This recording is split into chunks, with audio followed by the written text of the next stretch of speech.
Assalamualaikum. Kembali lagi bersama Bu Lutfi dalam pembelajaran bahasa Indonesia.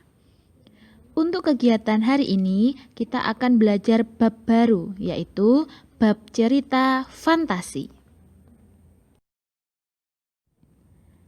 Kompetensi dasar pada kegiatan kali ini adalah KD 3.3, yaitu mengidentifikasi unsur-unsur cerita fantasi yang dibaca dan didengar.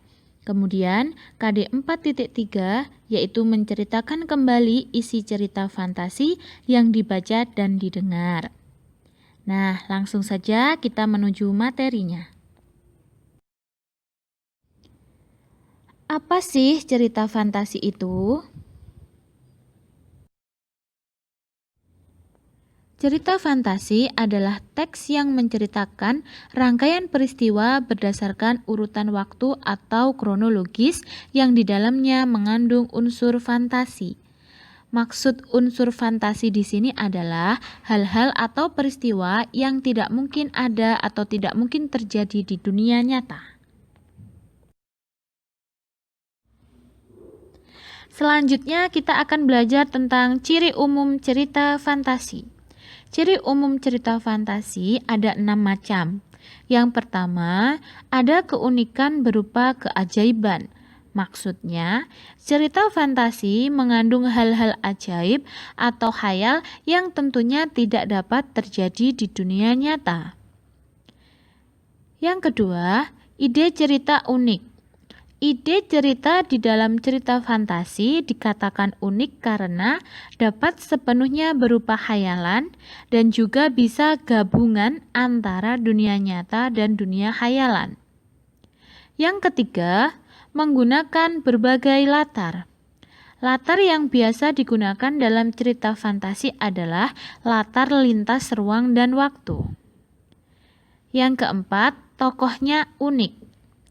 Tokoh dalam cerita fantasi dikatakan unik karena memiliki kesaktian atau kekuatan yang tentunya tidak dimiliki oleh manusia dalam kehidupan nyata.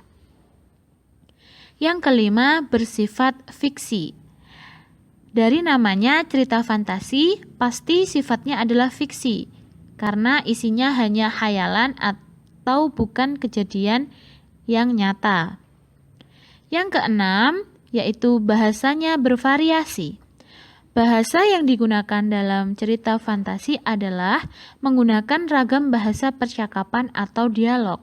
Jadi di dalam cerita fantasi pasti ada percakapan atau dialognya. Dan tidak menggunakan bahasa yang formal, tidak menggunakan bahasa yang resmi. Nah, untuk materi ciri umum cerita fantasi sudah paham ya? Kalau sudah, kita beralih ke materi unsur-unsur cerita fantasi. Apa itu unsur-unsur? Unsur adalah komponen yang membangun cerita. Jadi di dalam cerita fantasi ada 6 komponen atau 6 unsur yang membangun. Yang pertama ada tema. Yang kedua tokoh dan watak. Yang ketiga alur, yang keempat latar atau setting, yang kelima amanat, dan yang keenam adalah sudut pandang. Untuk pembahasannya, silahkan perhatikan penjelasan berikut ini. Tema. Tema merupakan permasalahan pokok yang dijadikan dasar oleh penulis dalam menyusun cerita. Secara singkat, tema adalah dasar cerita. Lalu pertanyaannya, apakah tema sama dengan judul? Jawabannya tidak. Misalkan ada kata perjuangan dan berjuang melawan penjajah. Nah, yang termasuk tema adalah perjuangan, sedangkan judul bisa saja berupa berjuang melawan penjajah. Jadi tema dan judul tidak sama. Selanjutnya adalah tokoh dan watak. Tokoh merupakan pelaku yang ada di dalam cerita. Tokoh yang ada di dalam cerita mempunyai watak atau sifatnya masing-masing. Secara umum, tokoh dibagi menjadi 3 macam. Yang pertama, protagonis, yaitu tokoh yang bersifat baik. Yang kedua, antagonis, yaitu tokoh yang bersifat jahat. Yang ketiga, tritagonis, yaitu tokoh yang bersifat netral. Selanjutnya yaitu alur. Alur bisa disebut juga dengan jalan cerita, yaitu rangkaian peristiwa yang dijalin berdasarkan urutan waktu atau hubungan tertentu sehingga membentuk satu kesatuan yang utuh dalam cerita. Alur dibagi menjadi 3 macam. Yang pertama adalah alur maju, yaitu alur yang menyajikan cerita mulai awal sampai akhir. Maksudnya mulai dari perkenalan sampai konflik terus diakhiri dengan penyelesaian. Terus yang kedua, alur mundur. Alur mundur merupakan kebalikan dari alur maju. Alur mundur ini menyajikan cerita mulai dari akhir cerita hingga berangsur-angsur menuju awal atau biasa disebut dengan flashback. Yang ketiga, alur campuran. Alur campuran adalah gabungan dari alur maju dan alur mundur. Alur ini menceritakan atau menyajikan cerita dari awal ke akhir, kemudian kembali lagi ke awal atau sebaliknya. Selanjutnya yaitu latar. Latar bisa disebut juga dengan setting, yaitu penggambaran tempat, waktu, dan suasana terjadinya peristiwa yang ada di dalam cerita. Latar ada 3 macam. Ada latar tempat, berarti tempat yang ada di dalam kejadian itu di mana. Terus yang kedua ada latar waktu, waktunya kapan, siang, sore, malam, atau pagi. Selanjutnya latar suasana, berarti suasana yang ada di dalam cerita itu bagaimana? Bisa saja bahagia, bisa saja menyedihkan, atau menegangkan, seperti itu. Selanjutnya yaitu amanat. Amanat merupakan pesan yang ingin disampaikan penulis kepada pembaca melalui ceritanya, yang dapat berguna dalam kehidupan sehari-hari. Jenis-jenis amanat, yang pertama ada amanat yang tersirat. Maksudnya adalah amanat yang tidak langsung ditulis di dalam cerita, melainkan pembaca harus menyimpulkan sendiri apa amanat yang terkandung dalam cerita itu. Yang kedua, amanat yang tersurat, yaitu amanat yang langsung ditulis di dalam cerita. Jadi, penulis di ceritanya itu langsung menyebutkan atau langsung berpesan kepada pembaca. Yang terakhir adalah sudut pandang. Sudut pandang merupakan bagaimana penulis menempatkan dirinya dalam cerita yang dibuatnya. Atau secara singkat, sudut pandang dapat diartikan posisi penulis dalam cerita. Sudut pandang ada 4 macam. Yang pertama, sudut pandang orang pertama pelaku utama.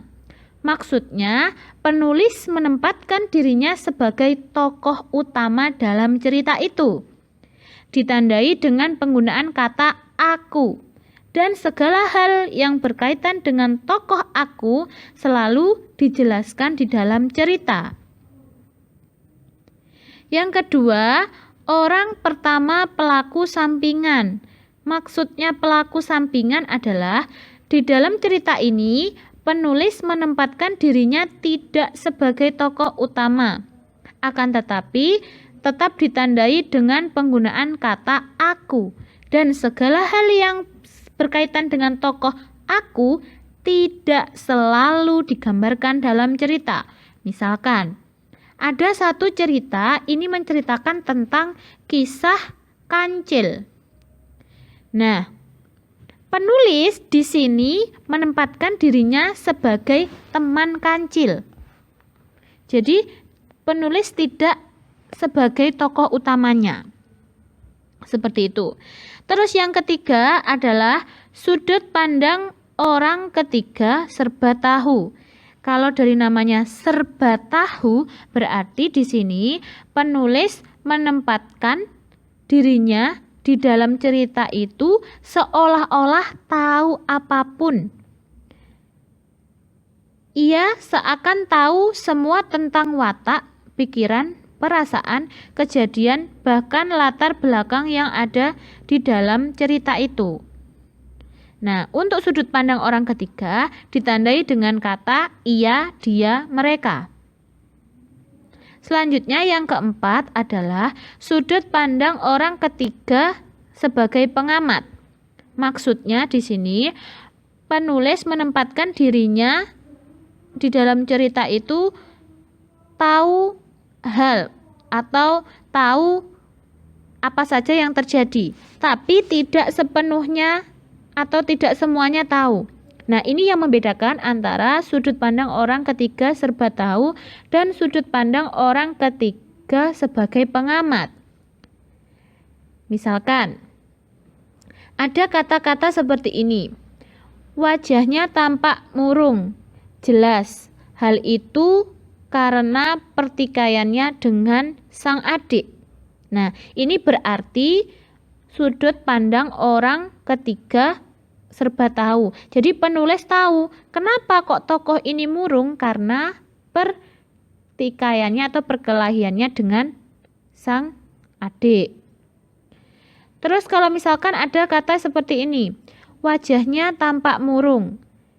Entah apa yang menyebabkan dia seperti itu. Nah, entah apa yang menyebabkan dia seperti itu. Jadi penulis menempatkan dirinya tidak tahu semuanya. Jadi dia tahu dia murung, tetapi dia tidak tahu kenapa dia murung. Itu sebagai pengamat.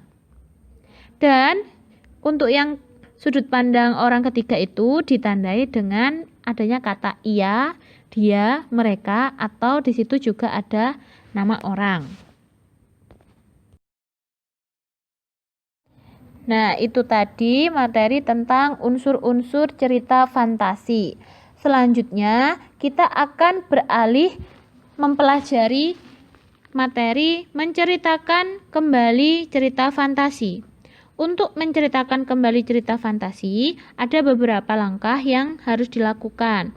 Yang pertama adalah membaca dan memahami cerita dengan seksama. Yang kedua, mencatat pokok-pokok cerita yang penting. Yang ketiga, menyusun pokok-pokok cerita menjadi lebih detail menjadi satu kesatuan yang utuh. Yang keempat, menyampaikan isi cerita secara keseluruhan berdasarkan pokok-pokok cerita yang sudah ditulis. Nah, itu tadi adalah materi tentang unsur-unsur cerita fantasi dan langkah-langkah menceritakan kembali cerita fantasi. Perlu diingat bahwa pembelajaran kita adalah pembelajaran online, jadi Bu Lutfi tidak bisa menjelaskan kepada kalian secara langsung atau bertatap muka. Maka dari itu, Bu Lutfi minta kalian jangan pernah ada kata sungkan atau malu jika ada hal-hal yang kemungkinan belum kalian pahami. Itu saja yang mau Bu Lutfi sampaikan. Semoga apa yang sudah kita pelajari hari ini dapat menambah ilmu pengetahuan khususnya pembelajaran bahasa Indonesia. Bu Lutfi akhiri. Wassalamualaikum warahmatullahi wabarakatuh.